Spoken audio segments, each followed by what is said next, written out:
Welcome back to Curbrash. When we last left you, we had unloaded on the Fast and Furious Tokyo Drift, and we really wanted to continue doing what we were doing because I'm Yes. having a lot of fun with it. And like, for those who maybe didn't hear, we do love these movies, but by God, we were just talking before this started recording. It is very much like enjoying far too much McDonald's. Kind of like eating Arby's. Oh, you're a fucking asshole now. Okay, that's fine. It is kind of like eating Arby's in a way, because it tastes good, but you know it's garbage. Listen, all I'm saying is Canadian Arby's is much better than American Arby's, which is kind of scary because I'm not saying it's good, but by God, it's not amazing. But I like anyway. Not important. Thanks, Nick. I hope the MR2 comes back in one piece. That's yeah.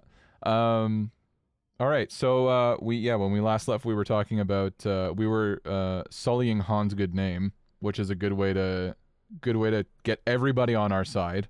That's for starters. Yeah.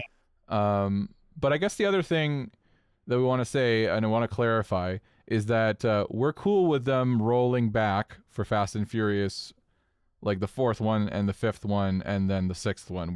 Wait, no, not the sixth. He's dead.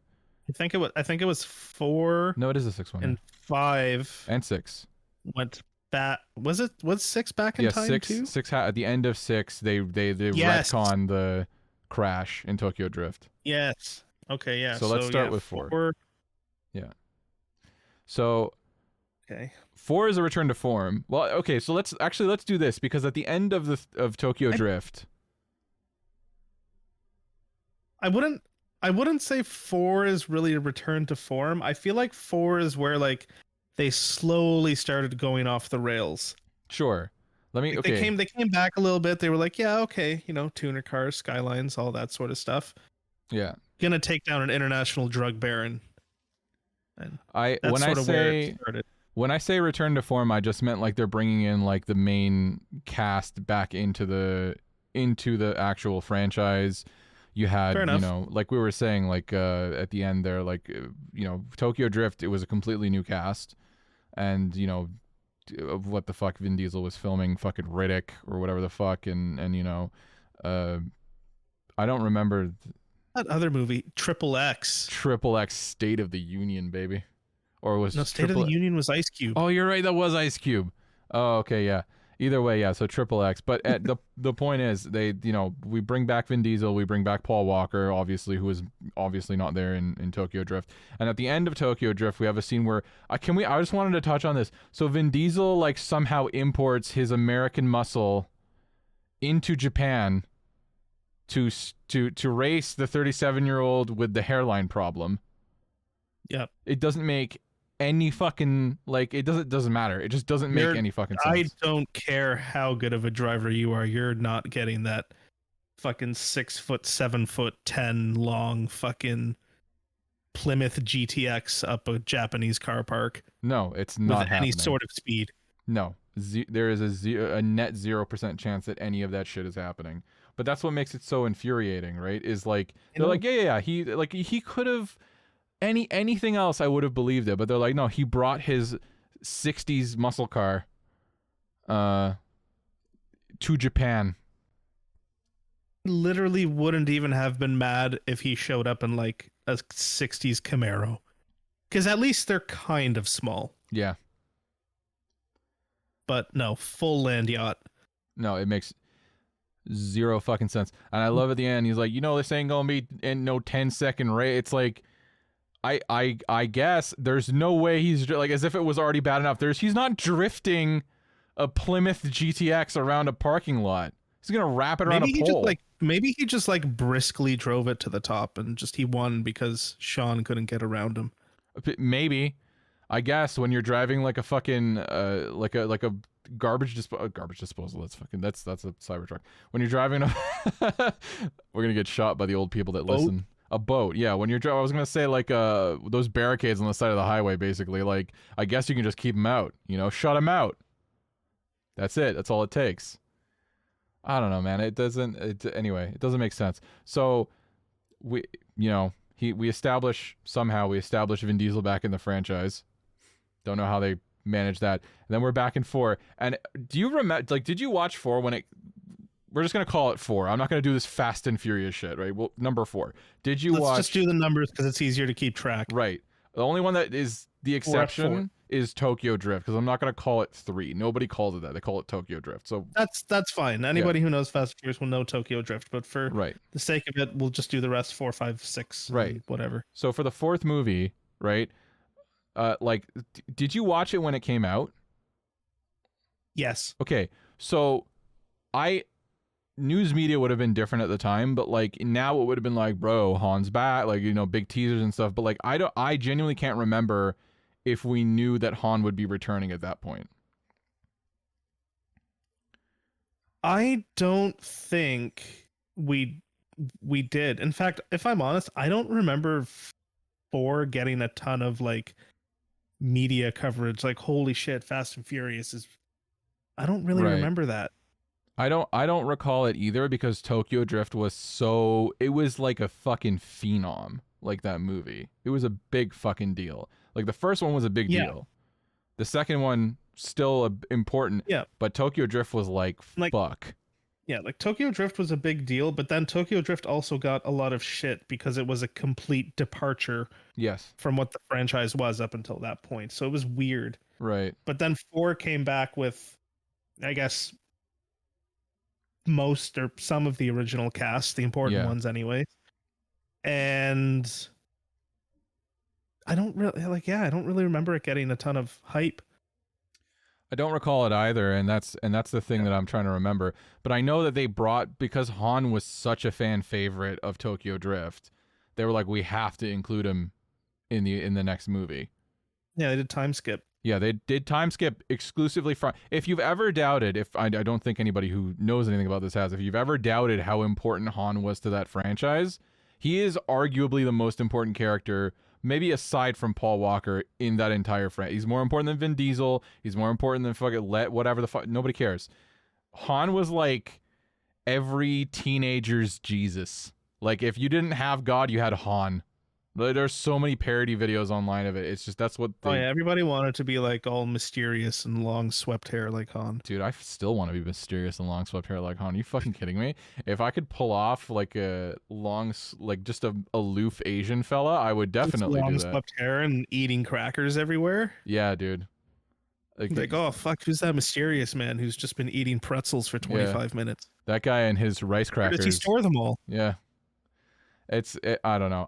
It's a small detail, but like, I don't know. I like it. I'm a sucker for it. That's what I'm saying. It's garbage. It's garbage, but I'm a sucker for it.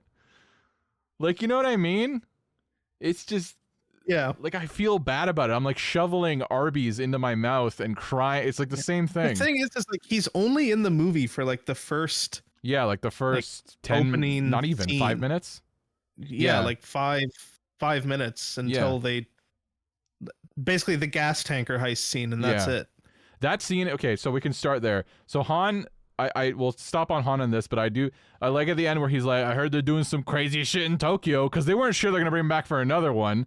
So they're like, maybe this is where it ends. But then they were like, no, we need more Han. So that tanker scene is such fucking nonsense. It's so infuriating, and it's not even, this is not about cars, by the way. This is just a lancing of Fast and Furious, pretty much. Like, just so you have, like, okay, because of course Vin Diesel is driving like a Grand, what is it, Grand National? It's a GNX. Sorry, it can't be a regular Grand National. It's a GNX. Right. Okay. So driving one of the rarest cars GM has ever made. Yep. Which he has in perfect nick in wherever the fuck they are. I'm taking this one on the heist tomorrow. Yeah. The kind of car that you would be selling that car to make as much money as you made from the heist, possibly. Like, it doesn't make sense. It's like rolling up to the beaches of Normandy in 1945 in like a McLaren F1. It just doesn't zero make sense. I wish you could see our faces. Makes no fucking sense. It's ridiculous. Look, it's a cool car. Like, let me be clear. It's way cooler than 90% of the shit that's been in the series up until this point. Like, as far as genuine muscle that isn't rice to shit. But like, it's just not. It's not gonna happen. No. It's just not gonna No. happen.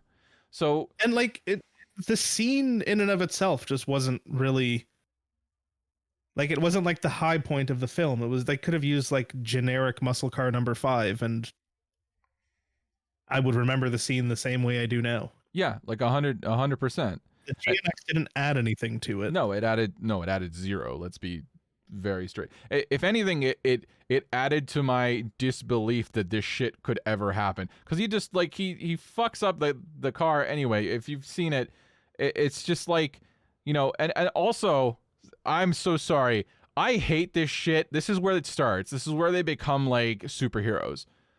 Cause Letty is like jumping on fucking this tanker and like spraying liquid nitrogen, which I'm no scientist, but I think it would take a lot more to break those.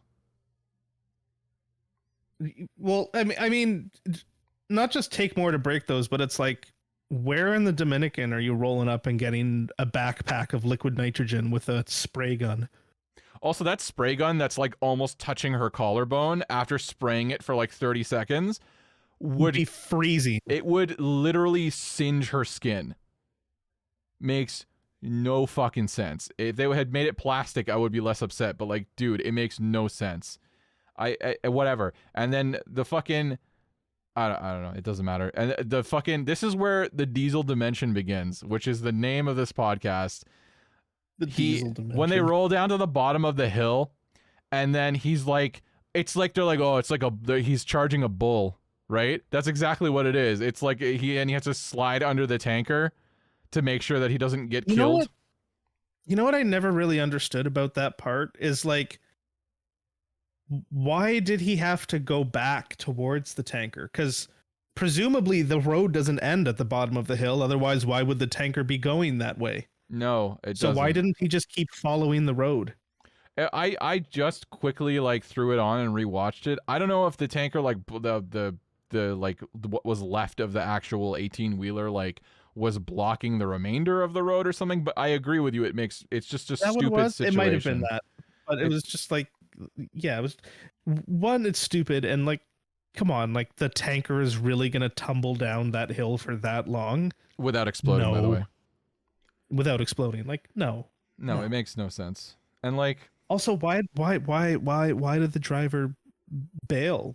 Like with the amount of time that the tanker thing was rolling, I'm fairly certain he probably could have brought that truck to a stop. What's even funnier is they've detached like a lot of the actual weight that would be like the inertia. Yeah, they removed 2 of the.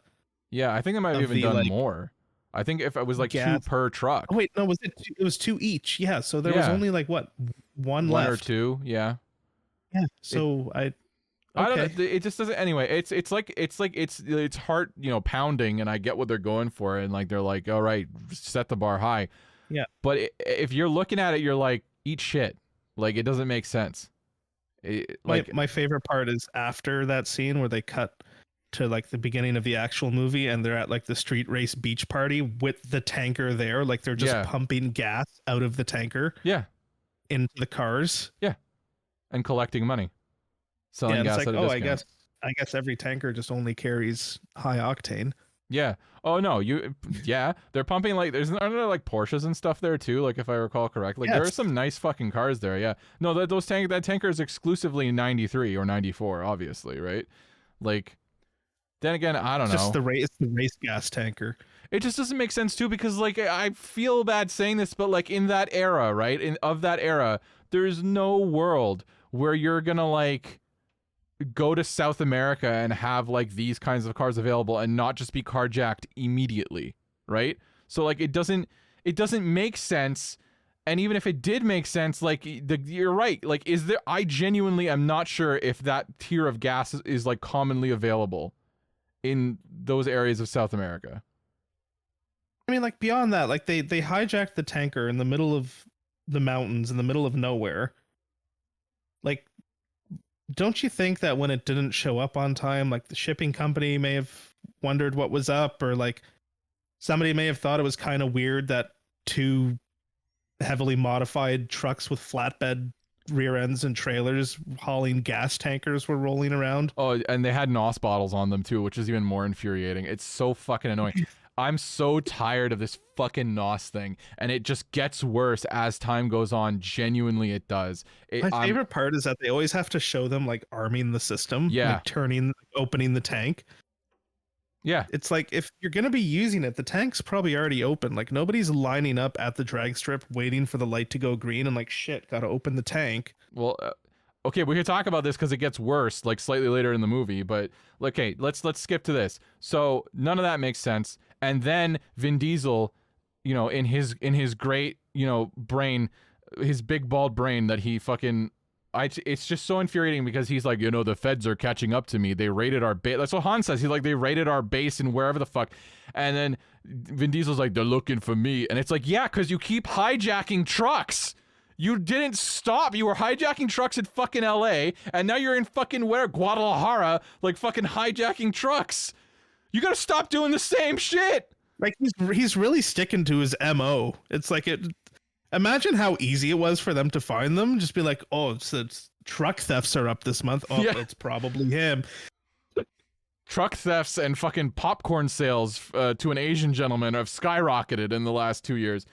It doesn't, and then he's like, I have to leave, Letty, you gotta go, and she's like, I'm not going. And he's like, you gotta go, like, and then he leaves anyway because that's what Dominic Toretto does. Just leaves everything. Just abandons her.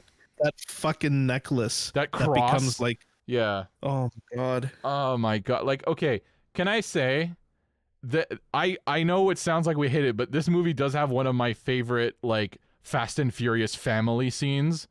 Like, but we'll get there. So then we're like, you know, Brian's back and he's an agent again, and he's like fucking running through the streets chasing a guy. Insane fucking scene. You know, whatever. Fucking. Oh god, it's very fresh. We don't need to go over all the scenes. They're just going through. They're like running through Koreatown. Yeah. Well, they're getting to this point where like, this is the part where they start like not becoming superheroes, but it's like action stars, like conventional action stars. Yeah, like it's like the cars are now just part of the movie instead of the movie is about the cars. Yeah, it's action movies with a car theme, like a car flair. Which, whatever, it doesn't matter. The point is, like, we get to this thing. There is one thing that bugs me. So they finally get to this, like, the guy, like, to get them into the street race for the drug lord. And, like, they're like, yeah, he's got a 99 240 SX with an illegal mod. With an illegal mod. What does that fucking mean, an illegal mod? My favorite part about that is they're listing off all these NPC cars, and then just out of nowhere, this one is extremely detailed. Yeah, like all the other ones are like, oh, it's like a Dodge Caravan, like shit like that. Yeah. They're like 99 240 SX with an illegal mod. That's something I drive. And so immediately he's like, oh yeah, it's probably that one. Yeah, this guy's up to something. He's gonna get us into the races. I don't get it. I don't understand it. And also when they actually rock up. So, okay, this is the thing. This is Americans. You will know this if you are in the car scene in America. So at the time that movie came out, what was it, like 2008, 2010? 2006 was Tokyo Drift, so probably like 2008. That would have been like 2008, 2009, I think. It was 9. It was 9. So at the time, you couldn't even import an S15, which is what it ends up being when they rock up to his place, into Canada. Yeah, no, like those were only like 5 years old at the time. Yeah, you could get. Sorry. No, those were like 7 years old. 7 years old. Those were 2009, so about 7 years old. You couldn't have that outside of Japan. Like, I said it like Jesse from the Japan. Yeah, like you couldn't have those. So, but here's the thing. I'm very familiar with American import law because I had lots of American friends who lived in Florida, and they would literally come up to Canada to buy right-hand drive cars and drive them to Florida where there's no inspection, so you can register it as whatever the fuck you want. Usually, it's gray, but you can do it. It's my new R34 kit car. Yeah, that's what it is. Or they can just take an existing model and be like, it was around for another year in Canada or whatever the fuck, right? Because that's a 240, but it's not. The thing is, the car's fucking registered in California. It doesn't make sense. It's not fucking possible. Motor X was federalizing, allegedly. What? Oh, it said the car in the movie was on California plates. Yeah, it's on California plates. And Motor X was federalizing, like, R34s. I don't think they were doing S15s, so, like, well, they were federalizing, air quote. They were, well, here's the thing. They were federalizing R33s, Yes. and then they wanted to bring in R32s and R34s. So instead of crash testing them, they were just like, "Oh no, the crash structures are the same." Yeah, were they just And they submitting the started same bringing data? them in under the Yeah. R33 crash. Yes. Yeah. So either way, the point is Anyways. they're only bringing in Skyline. So where's this S15 come from? David Park was the guy's name. Like where'd you get that? You can throw a fortune cookie. I love that. You could throw a fortune cookie and hit 100 David Parks. He's like, David Park is Korean. Like, okay. I'm glad that somebody corrected him. Like, what is the most Korean name sounding name to a white person? David Park. Okay. David Kim hyphenate Park. This is the only way it gets more Korean than that. It doesn't make sense. And anyway, like whatever. And then obviously they see each other. It's like a whole thing. And then he still gets into the race. Okay. I have such a fucking bone to pick. This is mostly me unloading, but like I am going to need a serious Nick expertise on this following thing. So, oh no, wait, we have to roll back. Garage scene? That too. Okay, thank you for reminding me. But there's so many fucking problems with this movie. Okay, no, let's roll back. We missed the Diesel dimension because before he fucking sees David Park, before that whole illegal mod thing, Vin Diesel is taken to the Letty's crash site, right? And in his fucking mind, this is why it's called the Diesel dimension. He enters the Diesel dimension where he recreates the crash as if he were there. Down to, okay, I've learned things being in the automotive industry. You genuinely can tell tires just by tread, and I've met people who do it daily, right? That's fine. That used to bother me. He's like, it's on Continentals. First of all, you want to know, you'd know the model if you could tell it's Continentals. Besides the point, he knew the body of the car. He knew exactly what vehicle it was. Okay, but like my favorite part of that scene is when he like puts his finger on the ground and smells it. And he's like, "Oh, it's on nitro meth." Yeah. Okay. As if just the fuel is still sitting there, like it's crystallized and become hard. Okay. Let's go to this because okay, then there's the garage scene. Hold on to nitro meth in your head. There's the garage scene where he holds up a 700-pound engine. I Googled it. Right? With one hand. Yeah. Okay. The chain. I would love to know, and I'm gonna Google it right now. What would you call that? The way that he's like a bicep curl. Let's just call it a bicep curl. Let's say like world record bicep curl. Yeah. The current world record. That would be the motion. Okay. The arm motion for it. Okay. Current world record. I guess strict bicep. Anyway, 250 pounds. Okay, so he's holding up this thing an inch from his face, which means he has total control of this engine dangling above this guy's head. I see 400 pounds 2 days ago for bicep curl world record. Still, the point, not happening, Vin Diesel. You arrogant shit. He wrote, and you know what? It's funny. There are so many like later like stories that came out about like when they would film it, and like it got worse when The Rock came into the franchise, where they would both need to look good. You know, Vin Diesel was right. Yeah, like they both needed to be like the big man. Let's be honest, Vin Diesel's not beating The Rock in a fight. I don't even care close. What that 5 says. Anyway, yeah. The point is, Vin Diesel's also like 5'6". I fully believe that he's I'm dead serious. He is. No, I believe you. So like all those scenes where he's like with The Rock and of equal height and everything had to be filmed very strategically. The best scene in the world is at the end. Is at the end of Fast 6 when he's like, "You're all free," and they're like standing like diagonal from each other, and The Rock looks like he is a miniature of himself. I think it is. Yeah, it is. It's the end of Fast 6. It's something about that big ass forehead. I remember the joke, but like anyway, like so Vin Diesel's bicep curling 700 pounds, right? Shattering the current modern day record by double. Whole ass big block engine. I don't know if it's a Chevy, a Ford, or a Dodge. I Googled LS3 or LS1, so it's probably heavier than that because that would be a more like whatever it is probably even older, right?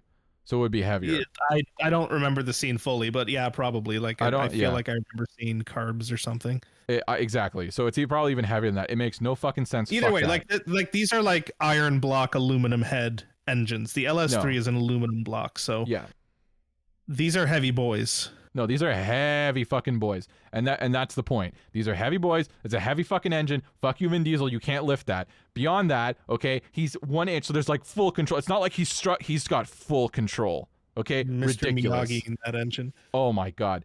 Okay, the nitrometh thing. Let's talk about this. Okay, we'll do this, and then I want to talk about that stupid race to get qualified to be the drug lord, like car runner, and then how ridiculous it is that they shoot every drug runner. It doesn't make sense. I mean, like, I feel like using street racers and modified cars to smuggle drugs across the border where you're driving mostly on unpaved, non-taken care of terrain, probably not the most efficient way to get. You're probably not the biggest drug lord in the food chain if that's how you're getting your stuff across. I love that fucking scene too, where he's like, I'm looking for people who would sell their abuelita to get behind the wheel. It's like, what are you fucking talking about? That's insane. Like, anyway, so the nitrometh thing. Sorry, let's do this. So the nitrometh thing bothers me, right? Nick, explain as if I'm 5 to me, right? Because I'm not gonna lie, I'm not fully versed in this, and I have no problem admitting I don't know something. Explain nitrometh to me as if I'm 5.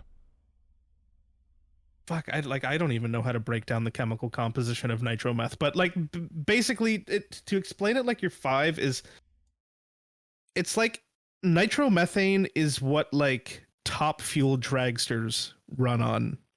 It's not really something you're going to use in a streetcar because it's very difficult to get, it's very difficult to store,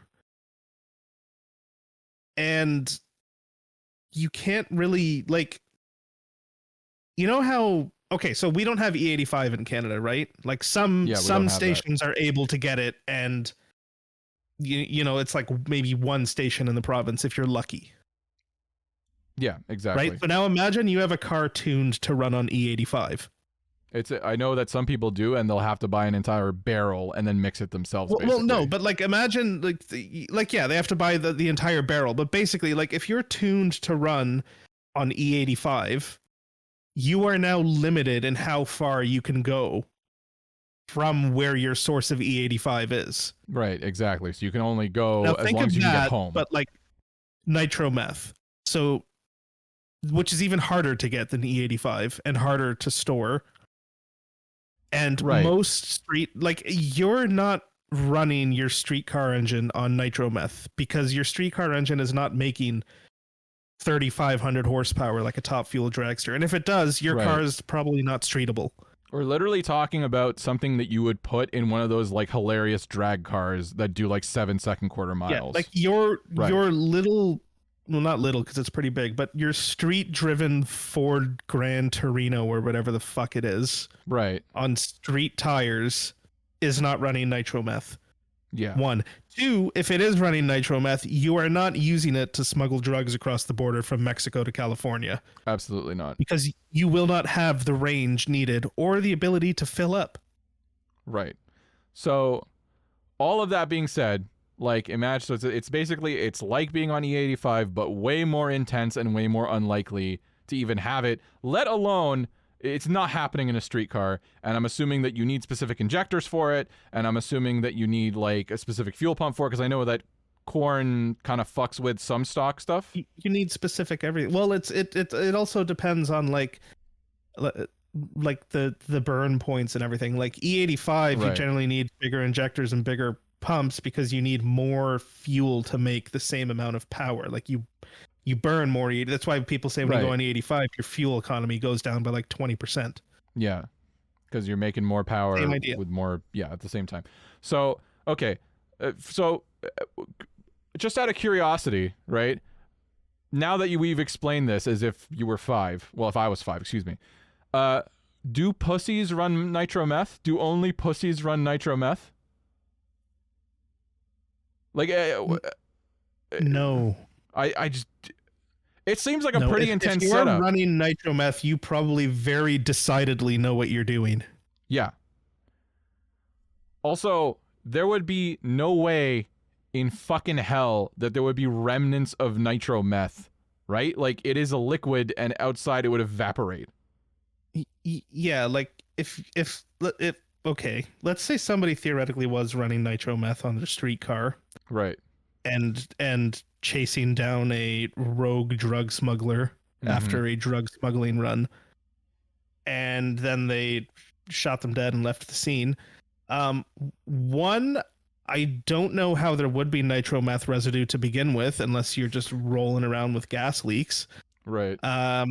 And two, it's not going to be on the road by the time you get to the crash scene Weeks later.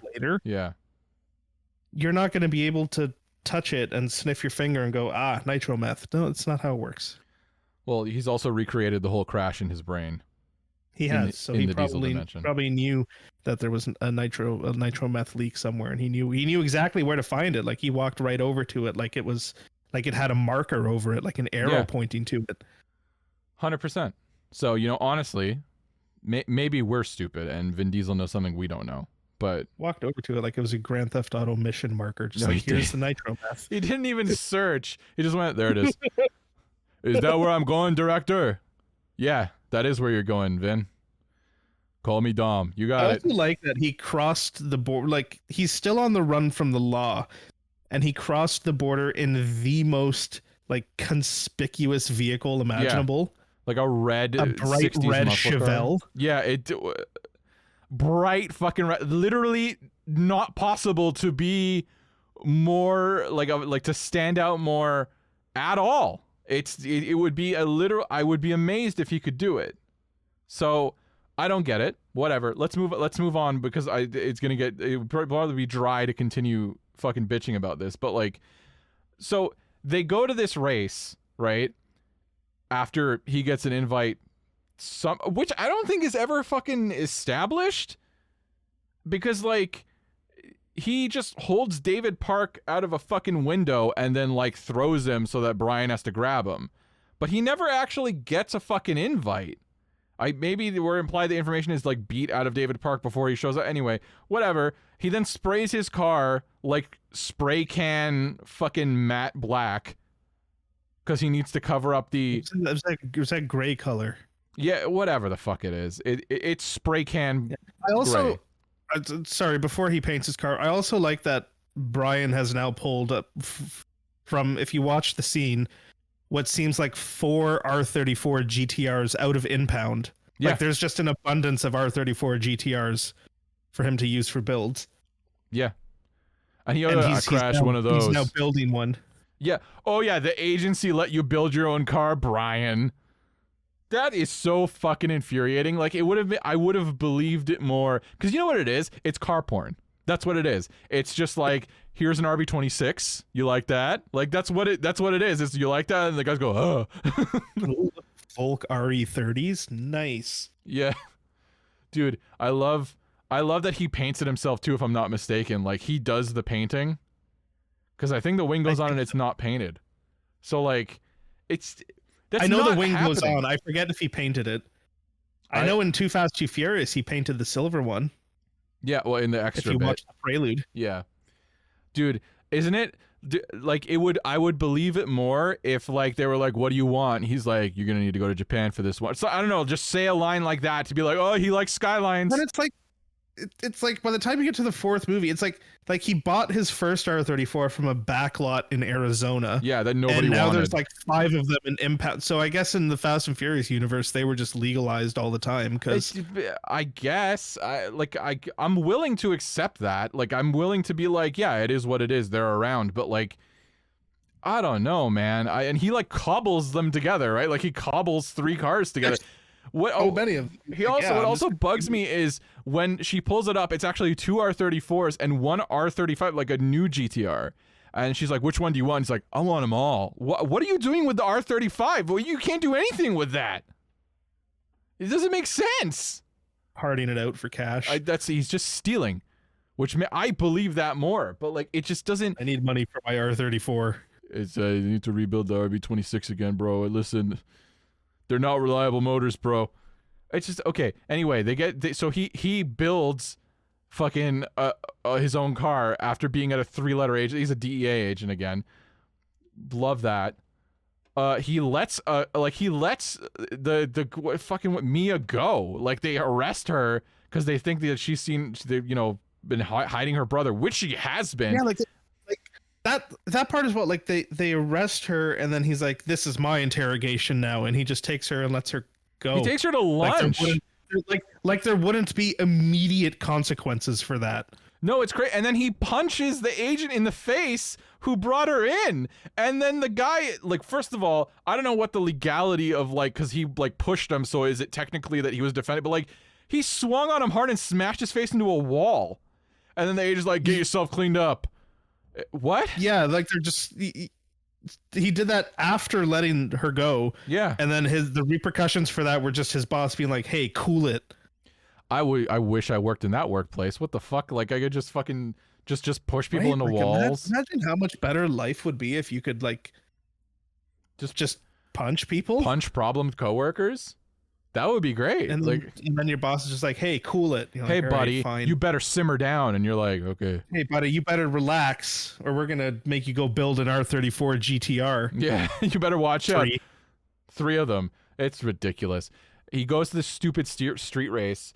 Okay, okay, they do this stupid street race. I don't want to spend any time on this. You don't want to talk about how he drove down a flight of stairs, because that's what he did. Drove through and down a flight of stairs. Honestly, what I was going to talk about first, was the amount of technology for 2009 Drug Mule makes no fucking sense. None whatsoever. I don't even know what to make of that. Oh no, okay. So what does bug me, like beyond the GPS thing, right, is like the caliber of car that they run against, like Dom and Brian. It's like a fucking 5 Series or something. Like, I don't even think it's an M car. And then I think it's like an old 3 Series with like a DTM body kit on it or something shit. Like that. It's like, you know not what? In anything. fact, I feel like it. Do you remember in Too Fast, Too Furious when they're going to, like they just got the Evo and the Eclipse and they have to do that like trial run and they're racing on the highway, and in that scene there is an old E36 M3 with a DTM body kit, and I feel like it crashes in the scene. I don't remember. Okay, wait. I'm very curious. I feel like the BMW from that race in Fast and Furious 4 was just a recycled stunt car that they had in storage from Too Fast, Too Furious, and they just painted it orange and black. What color do you think it was here? So I'm looking at this scene right now, and I just like, I'm very... It's oh, wait, yeah, one. I see it. I don't know if it's exactly the same car.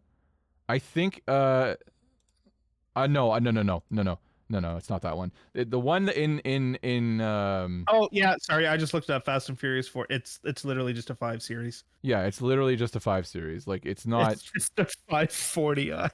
Dude, it's like not even a... It's every takeover special. It's a fucking 540i, baby. It's like... Oh my god. I don't know, man. Like, like, I feel like maybe it's just got a stupid black hood too. Can we, it's a small aside. I know that people do the black hood because it's like it's literally rice. It's the carbon hood look, but it's not carbon. It's not just the hood. It's got black hood, roof, trunk. Yeah, no, I understand. I'm just making a comment that like I'm tired of people with black hoods because it's like in passing it looks like a carbon hood. It's whatever. Anyway, this scene is so stupid. Beyond the technology, beyond every time that Dom has to fucking do a stupid like fucking wheelie. Every car he drives just wheelies on demand. It's fucking infuriating. And they all, this is my favorite part, they all wheelie on street tires. Yeah. There's no grip on them bitches. Not slicks or drag rail, street tires. It doesn't make any sense. Also, the fucking the guy who's driving the fucking the BMW does like, it's like I'm listening to a discount like Chris Tucker. Like the way he talks and the way he behaves, it's just like 100% it's a discount Chris Tucker. I don't know. I'm pretty sure he hits you with like a damn at one point. Yeah, he does, like damn. Yeah, it's exactly that. One of those. The most convincing person in this whole movie is the 240SX driver or the S14 driver that gets fucking killed in this fucking scene. He gets death, just T-boned right in the driver's door, and it goes deep. That boy is done, and he is the most. He's sweating. He's like, he's like really driving. You know what I mean? And he's just killed. It makes no fucking sense.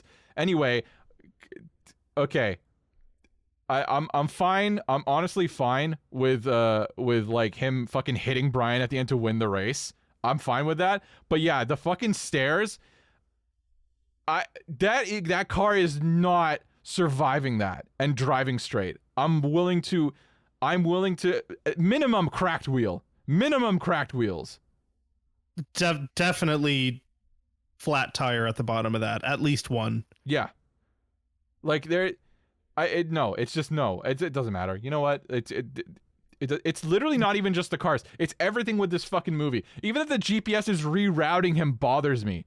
Why does the GPS... Do you know how little GPS there was in like that era? I hate when movies just trump up technology like it's like more than it is. It's fucking not even infuriating. just how little GPS there was, but like how slow early GPS systems were to respond to you not going where they're telling you to go. Yeah. And this shit's just instant. Yeah. Well, it's dude, it has pretty girls waving the start, and then when it's done, it basically implies that it like I don't know, formats itself, right? So that there's no trace or something. Like, I don't understand. And then at the end of the race, when Dom wins, like the lady's like, driver's license. What? She asks him for like to log his information, but it's like, aren't you running drugs? You have a paper trail? What are you talking about? What are you documenting here with the driver's license? Yeah, and then he's like, what driver's license? Because he is a slow person. Like, I genuinely believe Dominic Toretto is like slow in the brain is my problem. Absolute. Just, you know what he is? He's like the polar opposite of like, he's got the same type of autism as Ryan Gosling's character from Drive, but like the flip side of that same coin. Yeah. Please explain. Well, like you've seen the movie Drive, yes, right? Of course. And how Ryan Gosling's character, like he's very clearly autistic. Like, yes, he doesn't but, talk. Like, he's very sort of like quiet and to himself autism, but like he knows what he's doing and he's confident. He connects with children. Yeah, it's autism. Yeah. Vin Diesel is the flip side of that coin, and Dom Toretto, where he's very outgoing and confident, and he just kind of makes a fool of himself. No, nonstop. It's like what license? Yeah, you're right. What license? And then she's like, fingerprint. And it's like, fingerprint? That's worse. That's fucking worse. What are you talking about? Dom Toretto, who's being chased by multiple police agencies for crimes he's committed, is being fingerprinted by the fucking cartel. I can't with these people, man. Okay, but I like how we've been at this for probably like 45 minutes now, and we're probably not even halfway through the movie. We are 20 minutes into this fucking movie. The part after the race, where Brian's like, shit, I gotta get into the drug smuggling, and they raid that one guy's house. Yes. Okay. Why was it so necessary for the foot fetish scene to be there? I had that loaded. Why? At all. Okay, it's not even like, this is the thing. Like, if you're listening to why this, does Dwight need to see your feet? Dwight likes feet. Dwight does not need to see your feet. But this is the thing. Okay, wait, no. Okay, put the context on this. If you're younger, like genuinely, if you're 18 right now and you've watched all these movies not in their era, this doesn't seem like anything because we live in the era of weird fetishes and like foot fetishes like being a big meme for a while. So you think, oh, it's just a funny thing. That was not fucking happening in that time. Yeah, that was not funny in 2000. That was like, why is this in the movie? It was, and it's really specific and it's really drawn out. They did not need that shit. So I don't know. I'm not gonna lie to you. I skipped through it when I watched that movie. I skipped that scene because it just makes me, because he's like, it's not even like a joke, right? And he's just, because he's like got a camcorder and he's like filming these girls. He's got the camcorder. He's like, oh, take off your shoes. Yeah, Let me see your feet. Dwight likes feet. Yeah, but then, no, but then he puts the girl's feet in his mouth and he's filming himself recording that. Like he's filming himself sucking her feet. Dude, it's like, just like Cartel, just absolutely abhorrent choice in Smugglers. Dude, I can't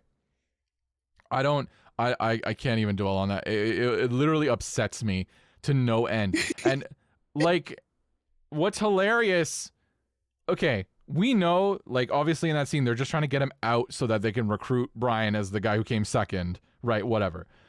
But when they come in, they're like, meth. And he's like, I've never touched meth. And he literally pulls meth out of his pocket and drops it on the table. And then the guy goes, you know that's never going to stick, right? And he's like, that's fine, doesn't need to. But you just gave him a defense. Like, it's a weird, like, I get it, it's a bit, right? But, like, it's really weird. They didn't need to include him taunting the guy to his face. Also, this is the second time that Brian has been involved in a fucking police raid on people who could absolutely narc on him to their boss. Because he was involved in the Johnny Tran raid. He was in the first movie. Yeah. I mean, admittedly, he does go in there kitted up, but yes, you're right. Like, he could definitely be identified by voice. Dude, by voice, and like the part of him that isn't kitted is like the part that you cover with a mask if you are a cartoon robber.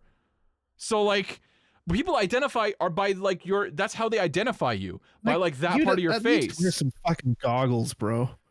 Yeah, like I don't, maybe he was and I'm misremembering it, but like, I don't, it just seems like a terrible idea. But at the same time, it's like why risk it? Why did he have to like feet? Why did you have to plant? Like, why didn't you just like impound the car or something?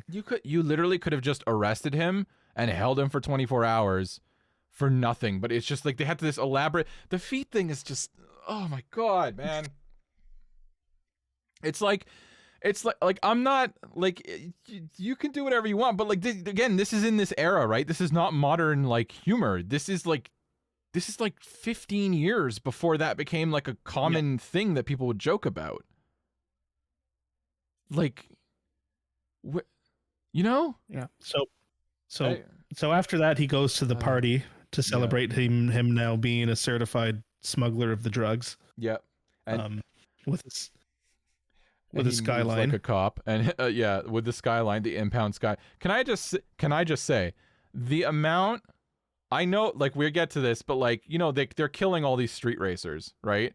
As they come across the border one time, they're killing them. They've clearly been doing this for a while. Are you genuinely telling me that nobody's caught on that all of their street racer friends are disappearing? Word hasn't gotten out. Word hasn't gotten out that all of these fuckers are being killed or like disappearing. Like, Dom is seemingly the only one looking for a missing person. Nobody else is like, man, I haven't seen Dwight in a couple weeks. Yeah. That's kind of fucking weird. Well, Dwight likes feet, so sometimes he gets into a foot bender, I guess. But like, I don't get it. You know, another part of that is like, where are they putting all the cars? I don't know, because they get back on the American side. Do they have a junkyard? Maybe. Yeah, like what are they doing with them? Because every single run is like what, 6 fucking cars? 5, 6 cars. Yeah. And also, like, what dictates like who, like, because like whatever his name is, Phoenix, is clearly involved like long term, right? How do you, like, I could never work for someone who kills everybody, because it's like, at what point are you going to kill me, right? I mean, I guess that's like, the stakes.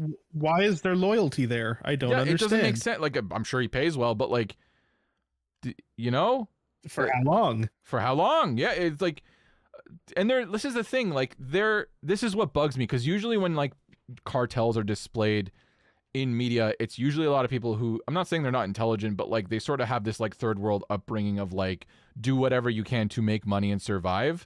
And like, they're very clearly not versed typically in technology. Like, look at like Narcos, if you've watched that, like the way that like Pablo Escobar runs his shit. Great show. Yeah.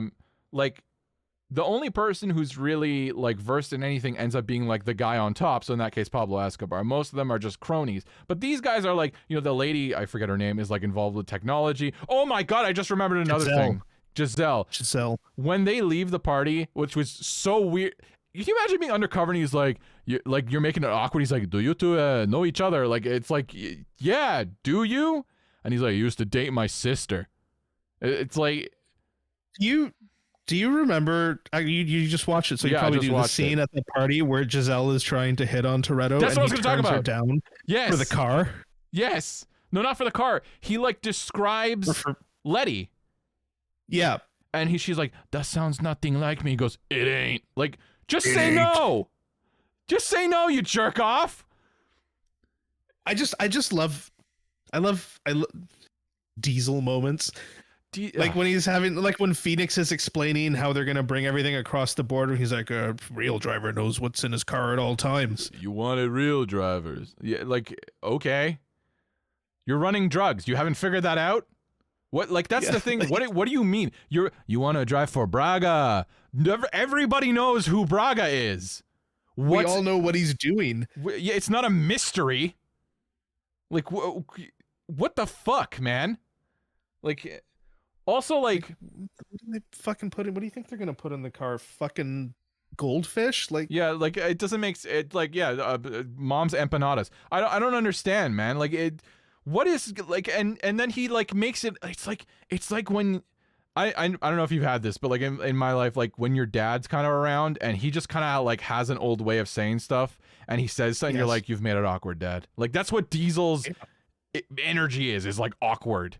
He just makes it weird, like all the time. Like it's like the thing with the like describing Letty mean like you ain't her. It's like when he flirts with a waitress at Olive Garden. We don't have Olive Garden, but just like the general idea. Just ain't word you got a little grease under her fingernails. Like fuck. Yeah. 10% angel, not or like 10% devil, 90%. It's like what? How did you work out those numbers, Vin? Yeah, like where did you do that math? I like, and I'm not gonna lie, like Letty's kind of a bitch. Like she's a bitch character. Like she's canonically a bitch. Bitch character. I feel like for every Fast and Furious movie after the first one, they really turned up the fucking Diesel meter. No, they did. Like in Fast and Furious 1, he wasn't that bad. He was kind of just. He was the guy who was running the scene. Let's call it. He was just a little arrogant. Yeah, like he was running the scene, but like he wasn't just all like weird fucking sayings and family. No, and it got worse. But I mean, like he was clearly someone who had like an attitude because he knew that he kind of ran that scene, and so he would say stuff that was like, "You don't like the tuna here anymore, right?" It's or whatever the fuck. But like, you know what he was? This is the word I was looking for. He was a lot more animated in the first movie. Yes, like he was a lot more of a person. Where in like 4 and beyond, he becomes almost like the Terminator. That's what he like. I think he like he. Yeah, it's like they wanted him to be more stoic and be this like leading man, but like it only comes off like, and that's the thing. Like Brian says corny shit. You know what I mean? Like Brian says corny shit all the time. But Brian like we've all been that like really overzealous awkward guy. Like I remember being that guy, right? Who gets excited by cars and every little thing. So like it resonates. But like I've never been tall, dark, and bald. You know what I mean? That's never come across for me. Like I don't. It's hard because the idea of Dominic Toretto I like, but every time he opens his mouth, I get upset. You know what I mean? Like I don't know, man. I think the side characters are better. The first movie, like the Quarter Mile at a Time, like that wasn't bad. They can have that one. It was corny enough. Yeah, it was corny enough. It worked. Yeah. It 100%. went very rapidly downhill in the subsequent films. Yeah. I like also like you know, just to like backpedal to that Quarter Mile at a Time thing, right? Like it's all very like calculated, because in that moment it's like he doesn't know if he's gonna make it or not. He doesn't know if his life is over. He's like, so for right now, all I'm gonna enjoy is this thing right here. It's like, oh, that's a human. You said it like a writer wrote it, but it's a human thing, right? Which is corny because somebody who like, it's like how when you think about scenarios that you've been in and you're like, I should have said that. Like that's like what he does is somebody thinks about what he should say, goes, you should say that, and then he says it and you're like, you didn't think of that in the moment. It's so obvious you didn't think of that in the moment. So I don't know, but back forward, yeah, like the shit he says is like unhinged, right? Then they go and they fucking pile him into this fucking freighter. Can I say the amount of like, he puts the fucking tracking device in the center console next to his bottle or his can of NOS, a flashing red light. I feel like he puts it in the can at some point. So he rips it out. Oh, wait, sorry. Yeah, when he realizes, oh, they're gonna sweep the car and I'm gonna be caught. Yes. He kills it by putting it in the drink. Yeah, he rips it out and drops it into the NOS can to like neutralize it. But what doesn't make sense to me is there's literally like a fitting for the like the light bulb to like the little tracker, right? So like there's literally a little blinking red light, right, that he rips out of the fucking center console. I just like that the car was so poorly put together that he was able to undo all those screws and bolts with his fingers. Yeah. Obviously. Very unsuspiciously while everybody was watching him. That scene is... nobody in there would be looking at him like, why is this man fidgeting so much? Yeah, he like that scene makes no, because it, to every indication, the way that it's shot, everybody is staring at him and he's going like like in his car the whole time, freaking out. So like, and then they just drop it and then like everybody's like, all clear. Like nobody saw that? Nobody saw that. Okay, if you say so. Whatever, man. And then they pile them into a freighter and drive them out into the desert in the summer heat. Mm-hmm. How they didn't die, I haven't even thought about that. I did not. Like, can you imagine how uncomfortably hot it would have been in there, sitting not only in a freighter, but in a freighter full of cars that presumably all just like raced to get there. Yep. Engines hot, venting heat into a closed trailer with no ventilation. Yep, that's the worst experience of your life. And then to be carted through the desert into Mexico somehow, right? Because I know that I believe. Going into Mexico, you literally just walk in. They're like, yeah, come on, whatever. Like, they don't check you, right? But, yeah, it's like, yeah, and then they do the fight. How unrealistic is the idea? Let's forget about the border stuff, because I don't know enough about the border to tell you whether or not heat cameras or whatever makes sense. But how unrealistic is the idea of, like, making those kinds of tight turns without ever seeing that like track before?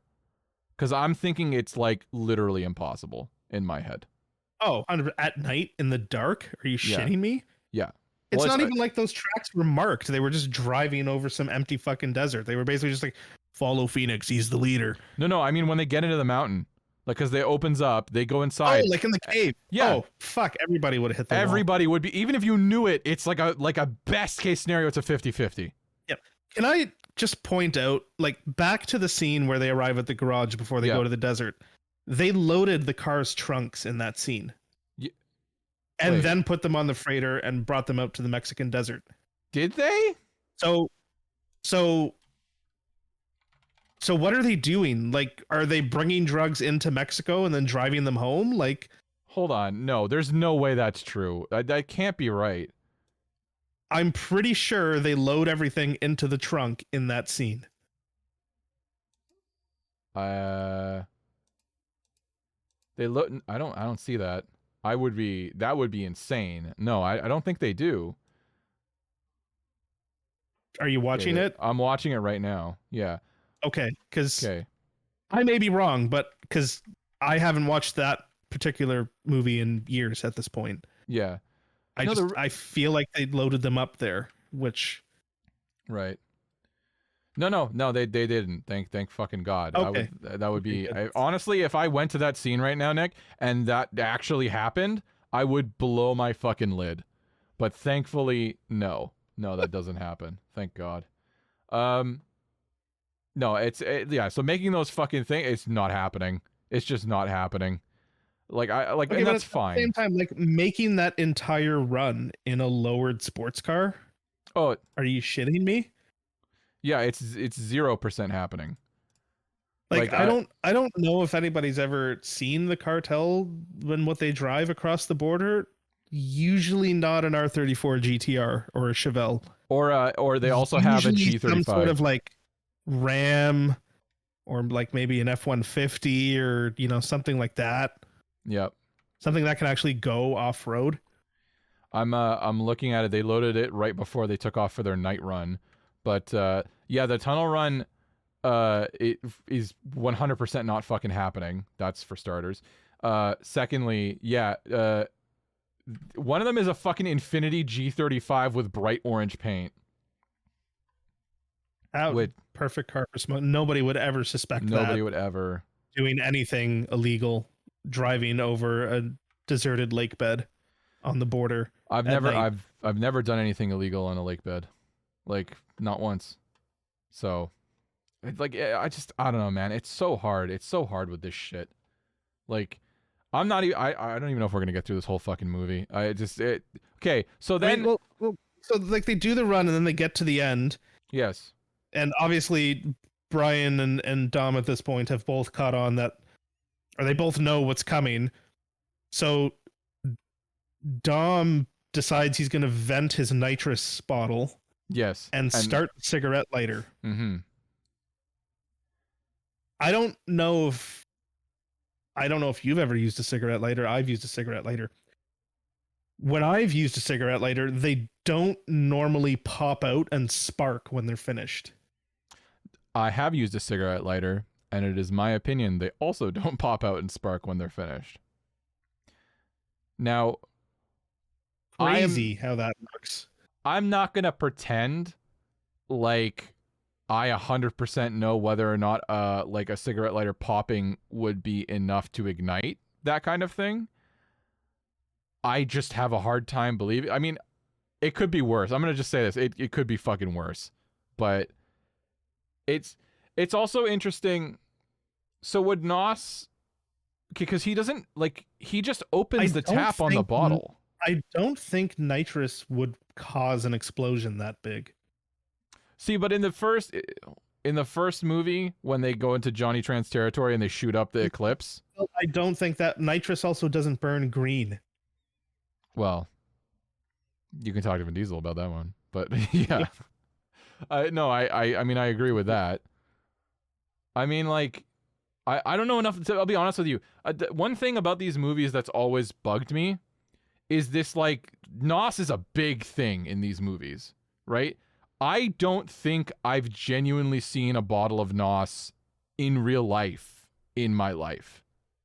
Not even once. I believe you have. Like Nos isn't. How's the way? What's the best way I can describe this? It's not common. No, it's not that it's not. Nitrous is an oxidizer. It's not a gas. Right. It's not flammable in and of itself. Mm.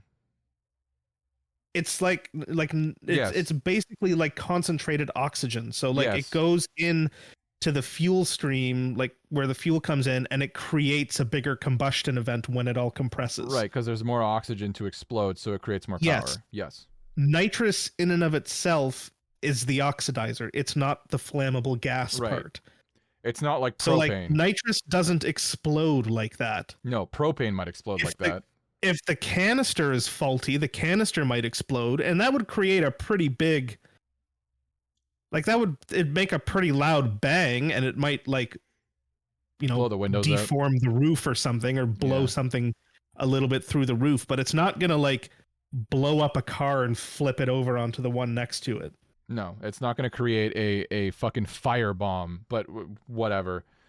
I don't know. Like, this is the thing, right? Like, I can't say shit because, like, just like what, like, there must have been a better way to write that fucking scene, man. But like people like these movies have created this idea of Nos that makes no sense, and it does so many things. And also we make a beverage called Nos, and like it's just like it's the cult of Nos. Those ones with the bottle shape with the I do with the actual those. I never had one in my life. I was too late. I only ever had the cans. So good. Yeah, I do like Nos. Let me be clear. Nos is my favorite energy drink. the original sugar flavor. Ooh, best shit. Yeah, and like I will say, NOS, like it has its uses and it's good, but it's like it's not just something where it's like, oh yeah, I got a bottle of NOS, I'm gonna just connect it in and it all works. No. It doesn't work like that. You gotta be tuned for it. Your car has to know that there's a fucking 100 shot of NOS coming into it, or Yeah. That's going to be the most power your engine ever makes once. Yeah. Or danger to manifold. Yeah, danger. You're like, your floor is going to fall out. Yeah, we never talked about that for the first one, but just the floor falling out when there's danger to manifold is the funniest. So like that, what's even funnier is the implication that basically that floor rusted out and has been replaced or something, and then the welds just fail or something. I don't know what it is. Like, it's like they framed it as if like it's common in tuning to cut out your floor pans and replace them with like diamond cut sheet metal. Yeah, well, of course you do. And then it's like that scene comes up and it's like it's being hit by bolts coming from inside the car. So where the AC system, obviously. I don't know, like it's just nonsense. Like, anyways, yes, nitrous has its uses, but the Fast and Furious universe has portrayed it horribly. Right. So then, okay, so they like I'm fine with whatever. They take the drugs, they run off with them, fucking whatever. They're hanging out. The most legit car in that scene, outside of, you know, like the sky, like for the scene, is like a Hummer. There's like a military grade Hummer there. I thought it was just like an H2. Is it an H2? Okay, hold on. I don't know. But either way, the point is, like, that's the only thing that should be in that scene. It's like it's an H1. It's not a Humvee. It's an H1. Yeah, it's an H1. Like the civilian version of the Humvee. Okay, yeah. Sorry, yeah, H1. But yeah, like. Okay, so yeah, there's an OG Hummer. There's an OG Hummer, which is the only thing that should actually be in that desert of all the things in that desert. Let's be fucking straight up as possible. And then they fucking put the drugs in. Oh, the other thing, traffic cameras picked up clear shots of him and Dom together. Are you out of your mind? Driving the drug Humvee. Driving the drug Humvee in 2009. Yeah, perfectly clear, non-pixelated shots. Not even red light cams, traffic cameras. The kind of shit that when they're like, there's traffic on the highway, and then they cut to it, and it's just a bunch of headlights. See the accident right here, and there's just like some blurry blobs. Those are the ones that perfectly picked up their faces in the driver's seat. Yeah, both. Not it wasn't just a random bald guy. That was Dominic Toretto. So, whatever. Fucking. I like that they bring the Humvee back, and they're like, well, we better hide this at the police impound. Yeah. Also, they know that he's with Dom, so like when he goes to the police impound and shows his fucking badge. Also, Dominic Toretto has been painted as this like international fucking villain, and the guy who works for the police is like, yeah, no problem, buddy, let me eat my fucking sandwich or whatever. Like, it doesn't make sense. He would know him. Yeah, and like he's painted as this international villain, but like of all the heists he ever did, I think they say it at some point during one of the films, but it's only amounted to like a few $1 million. Yeah, total. There have been far larger heists. My favorite is like looking at the first movie now when you see like the truck they're about to steal. Yeah, and like in 2025 dollars, there's probably like $400 worth of stuff in there. Yeah. Like VCRs and old TVs and shit. Dude, it's so funny too, because like that's what we're talking about. We're talking about VCRs and DVD players. This is not like, we're not like it's crazy to me that they're looking at like this like, what did they say? I think they said the drugs were worth like $60 million. Like that one shipment. That is like, that is 30 times. That is like tenfold of what he's ever stolen in total. More. Like, and that's the crazy thing. And they're still like, yeah, we're going to take down Toretto so we look good. Yeah. The gas tanker heist was probably more than everything he ever stole in LA. 100%. 100%. And it's you. And then I'm supposed to suspend my disbelief? Fuck you, dude. How the fuck is it possible that you are constantly finding these fucking cars too? Like, he's always driving old muscle in the middle of Mexico. Yep. Not just old, but like mint condition old muscle. Like things that should be rolling across the block at Barrett fucking Jackson. Like Yeah, things that should sit in your dad's he's garage. just driving it through the streets in like Juarez. Or fuck that, through the middle of the desert. Like just fucking running whatever. And it's like a rotating cast. So this is the thing. They also paint, we need to get back on track, but they also paint him as like this sort of like Robin Hood-esque character too, where like he doesn't steal from normal people. He like takes from big corporation and like, you know, he's not harming the normal guy, right? But there's no way he's not stealing these muscle cars from normal people, right? Like there's no fucking way. Like I don't, does he just have like a fucking roster, a field of them somewhere? Like do they just grow? Because he's always got one. Why is he gardening and fertilizing his But like anyway, sorry, back to where we were. So like they come back to LA, they put the drug Humvee in the police impound because they're like nobody's ever gonna fucking think to find it here. As if like after they were picked up from the traffic cams, for some reason the police would just be like, ah, look, a wanted fugitive. Yeah. We're just gonna stop tracking him. We're not gonna look for him on any other cameras. It genuinely makes no sense. And then in the police impound, they find a very period correctly modified STI hatchback. Yeah, it looks exactly like. And they decide, well, we're gonna take this one. This is the one we're gonna steal because nobody will think to look for us in a modified tuner car. No, never, right? That's the thing about these. It's and it's something that's like cemented in the fucking, I think the 5th movie when The Rock's like, and remember, don't let them get to their cars. It's like, what? Yeah, whatever you do, don't let them get in the cars. Like, shut the fuck up. What do you mean? Like, that doesn't make any sense. I feel like The Rock's lines in the 5th movie are probably like some of the cheesiest. They're like trailer worst bait. Way. They are like trailer bait. Oh, it's like, give me the damn vegetables. I hate that line so much. That's the fucking worst. Okay, let's finish up 4. I like my dessert first. Oh god. Oh.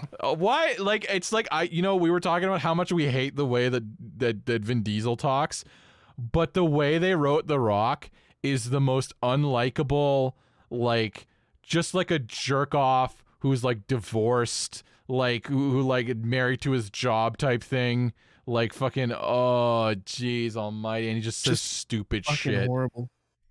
Just anyway, like, yeah, the whole thing, and then okay, can we talk about how unrealistic it is, the idea that like in this era that like they would not be able to identify who the ringleader of, in the fucking 80s they could identify who the leader of drug cartels were. You're telling me in 2009, where they're fingerprinting people who drive for them, the police can't identify who the fuck Braga is? You've never seen his face. Yeah, you've never seen his face. Are you shitting me? Are you sure? What's even... Have you tried looking?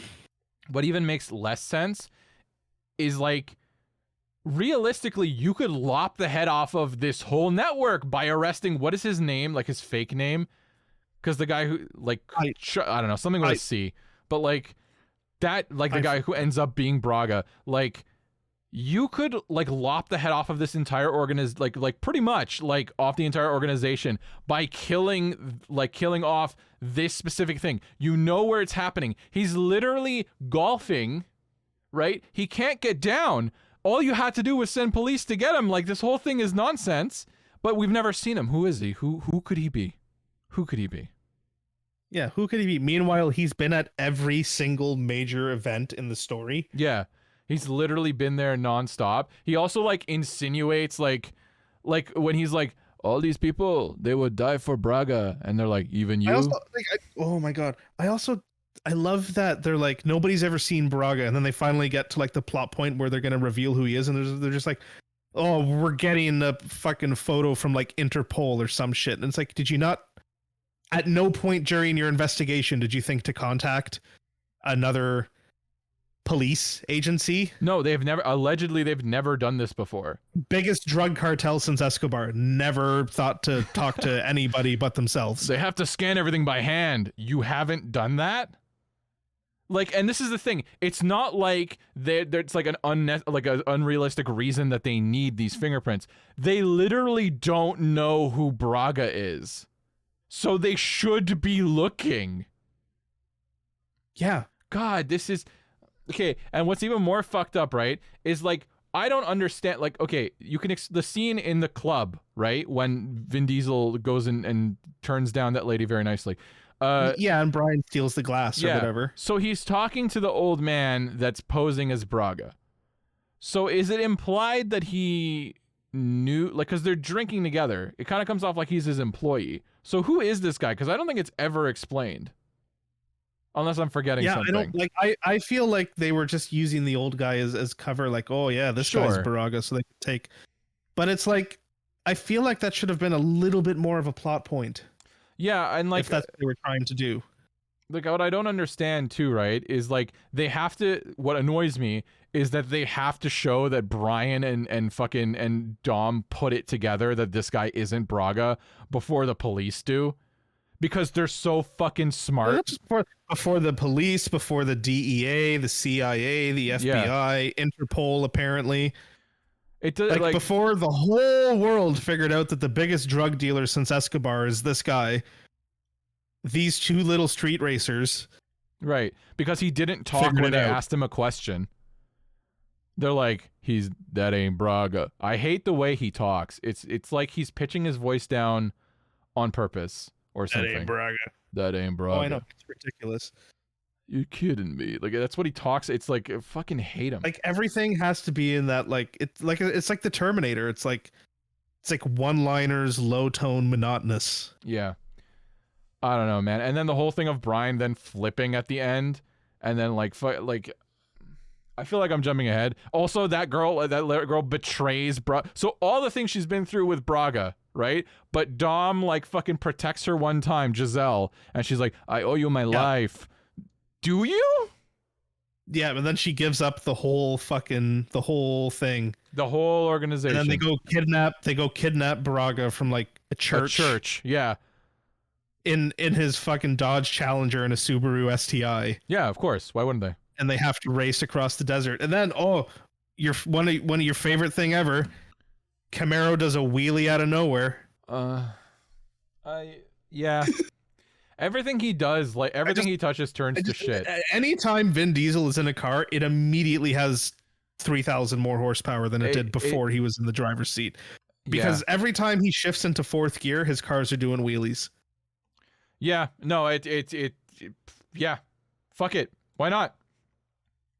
It just doesn't make sense. Like the answer to every problem he's ever had is just do a wheelie. Floor it, and the car will do a wheelie. Yeah, and then he crushes fucking Phoenix, right? Yeah. I feel like I maybe didn't watch the last 10 minutes.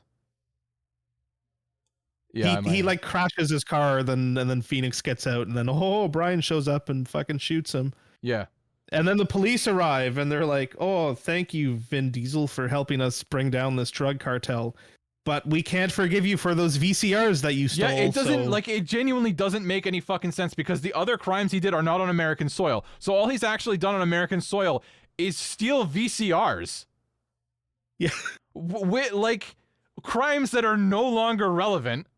Yep. Life in prison for you. Life in prison for VCRs. Which, I'll be honest with you, I'm kind of like, before I was like, yeah, if they were to give him, whatever he needs, 5 years, learn to... Life in prison? Panasonic's that important? Like, life in prison for some DVD players and VCRs. It's yeah.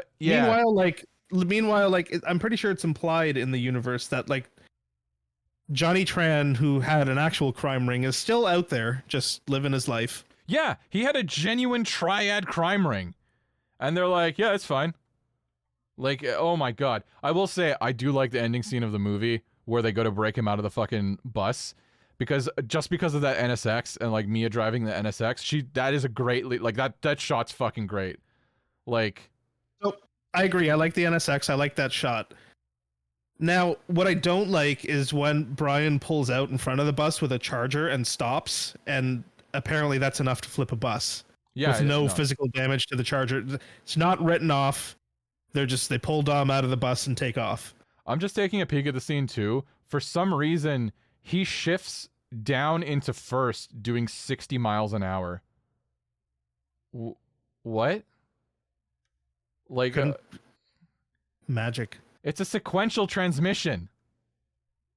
I don't get it. I don't know. Whatever.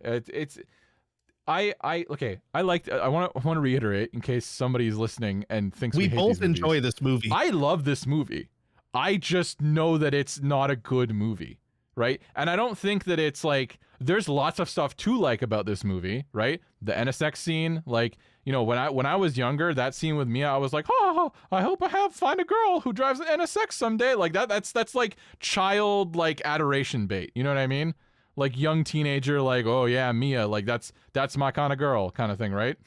But it's like they've coasted on us just wanting to look at cars on screen, pretty much. Yeah.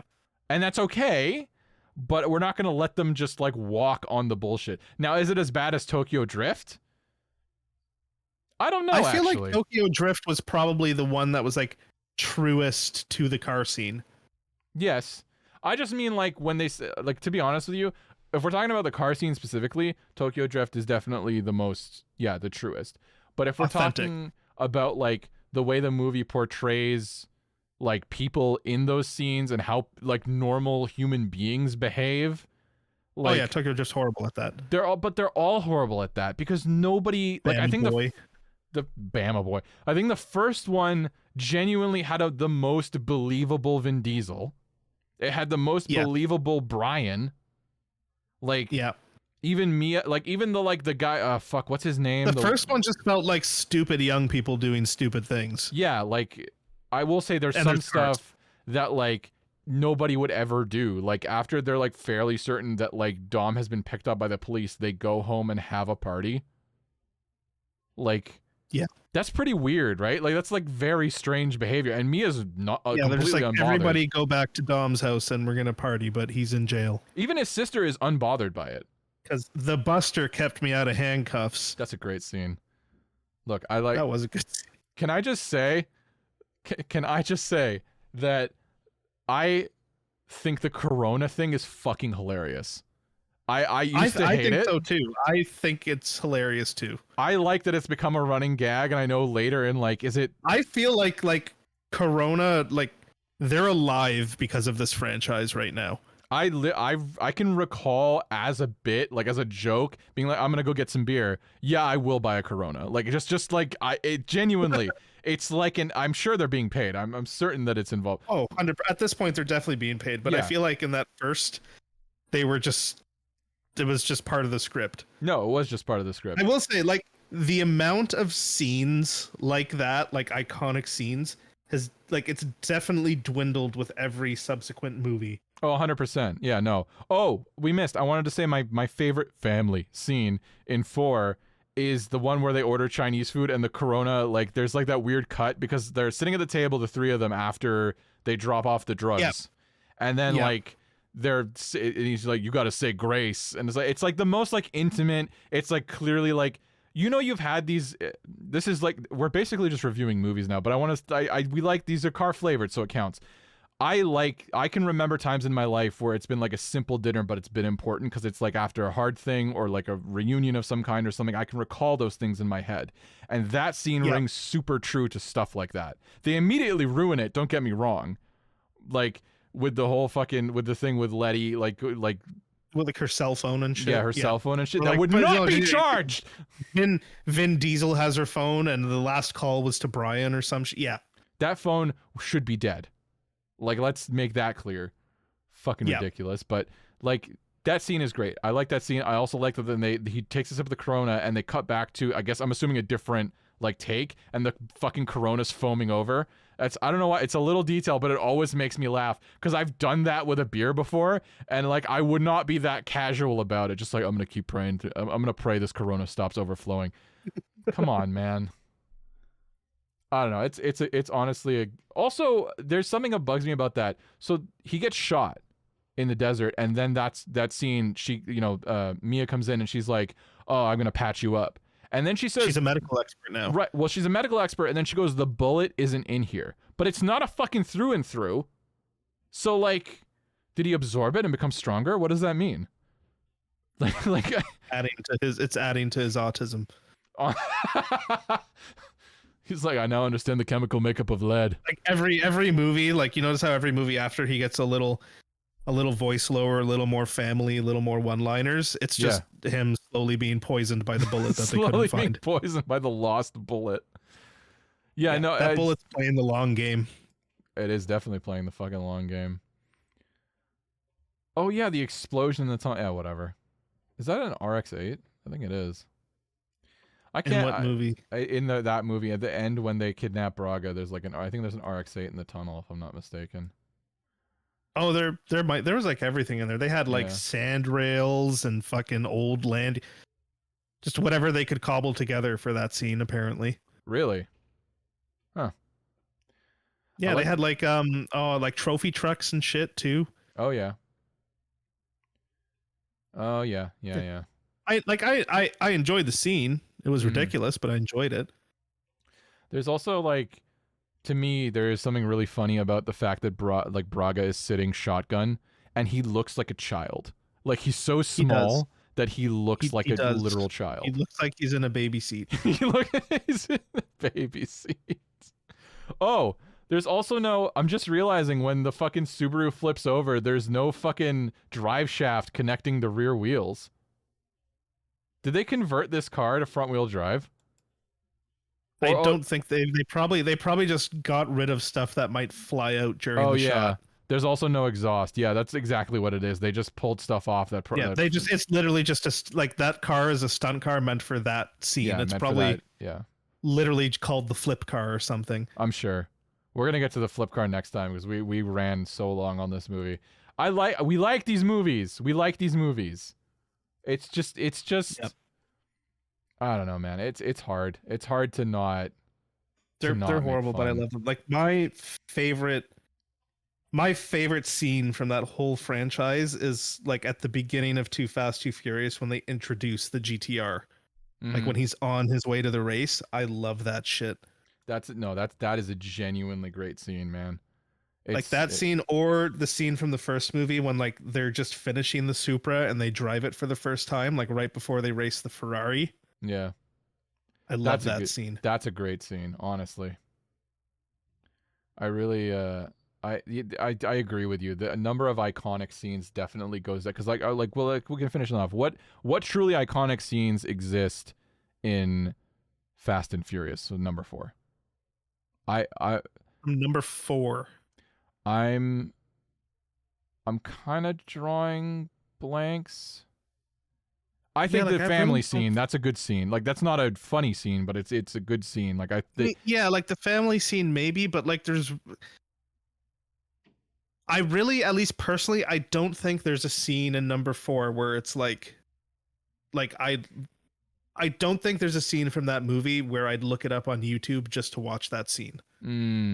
Yeah, that's like I've looked up the Skyline intro scene or like the Supra scene just to watch those scenes. For sure. I can agree with that. I don't think I've ever looked up anything from Fast 4 or like you know, like Tokyo Drift when they drift the RX-7 around the GTR to get the phone numbers. No, I've definitely looked that up. I've definitely looked up like obviously the fucking the Han crash scene, obviously, right? Yeah. I agree with you. Now that I'm thinking about it, like you've got a completely valid point. I can't think of a single scene from Fast 4, let's call it. Yeah, like I enjoyed the movie. I can't pick out one scene from it where it's like I'd watch that standalone on YouTube. I'm trying to think. Like I don't want to let it go. I know like it's like I agree with you, but I'm like there must be something. I think it teeters. I've definitely looked up the like jailbreak scene at the end with the NSX. I definitely have because like I think that's I just like the car. But like, fuck. Yeah, I guess there's really nothing. Yeah, it's like that movie sits in a weird I don't know if this is how I feel about it anymore with like 9 and 10 and everything. But Right. for a while, I think 4 was like my least favorite Fast and Furious movie. I can see exactly why you feel that way.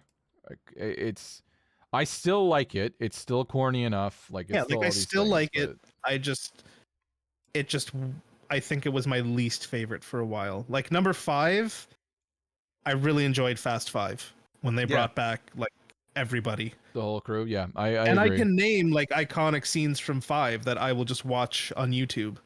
Like the 100%. scene at the end after they open the vault and like Han is on the Nürburgring and the LFA. Yeah. Yeah. No, Love that. I love that scene. I love like the I really enjoyed the police scene where they drag like it's a stupid scene. Don't get me wrong. We can get into it next Yeah, time. like the vault. Yeah. Like the one where they're like they steal the police cars and then they're drag racing the same car. Yeah, So it's basically down to who's yeah, fatter. cruisers, Like that was fun. Like that was it's fun. It's I stupid, but it's enjoyed it. fun. Good scene. Yeah. No, I like there are. You're right. Yeah, you're right. I definitely have. I can't think of one. I feel bad. I think the gas tanker scene is the only one that I've gone to watch, and honestly, it's not because I think it's iconic. It's just because I think it's stupid. Yeah, it's like I don't enjoy the scene. Or Yeah. sorry, I won't say I don't enjoy it, but it's like it's just a little too out there. Yeah. I agree with you. I think when we get into 5, there's a lot more to praise. But it's like Yeah. when we're into 5, we're completely gone from the LA scene. We're completely gone from like that stuff doesn't really come Like back ever 5 again. is like 4 sort of started the whole like the series is moving away from cars as the focus to action as the focus, and cars are just sort of in it. Yeah. 5 is really where that starts to take off. No, it's complete at that point. It's completely gone. Yeah, I just can't wait to talk about that. But I think we've literally gone for an hour and a half on how many things we don't like from Fast and Furious 4. Like Probably gonna be our first series. this is gonna be our first series. I mean, like I feel like we skipped out on like really going in on 1 and 2. But I'll be honest with you, like I don't have that many grievances. I just have things that I like to quote because they're silly. Yeah, like I don't really have grievances with 1 and 2. Like they're stupid, but it's like they're enjoyable. Yeah. Stupid. Like the amount of times they say bruh and cuh and too fat, like just I love amazing. forget about it. So I can't stop thinking about that. So good. When somebody annoys me and We hungry. dude, I say we hungry way too much to the point where I think it's become like a race question. Like am I like they're like you like race? I'm like no. I just love that he walks in and starts like eating the sandwich. Yeah. That's mine. So like it's fucking good. It's like it's stupid, but it's good. Like I don't go that's dumb. Like I go it's stupid. It's a different thing. It's a different thing. Entirely different. It's like it's the right side of stupid. Yeah, and we've aired all the grievances about like that stuff mostly. I feel like as we do this, we'll definitely come back and be like, oh, in 1 there was this, and I liked it or I didn't like it. But like, I just don't think it stands on its own. You know, and this is again, this is where Vin Diesel becomes a psychic through these movies with the Diesel dimension. So like over time, and he just does insane shit. Like over time, he just knows things. He just like they like the level of stunts that he starts to do is like.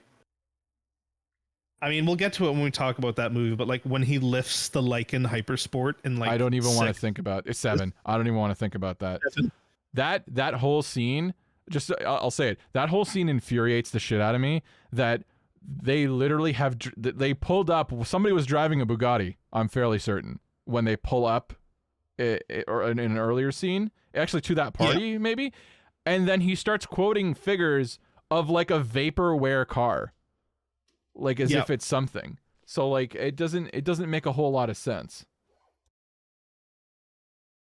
So Not I don't the know. skyscraper jump, but yeah, we'll get to that when we can get to that. No, it's fine. Honestly, it's just like, is there anything else that sticks out that bad than the skyscraper jump? Because I don't think so.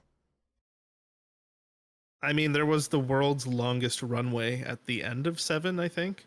Oh yeah, that's the end of 6.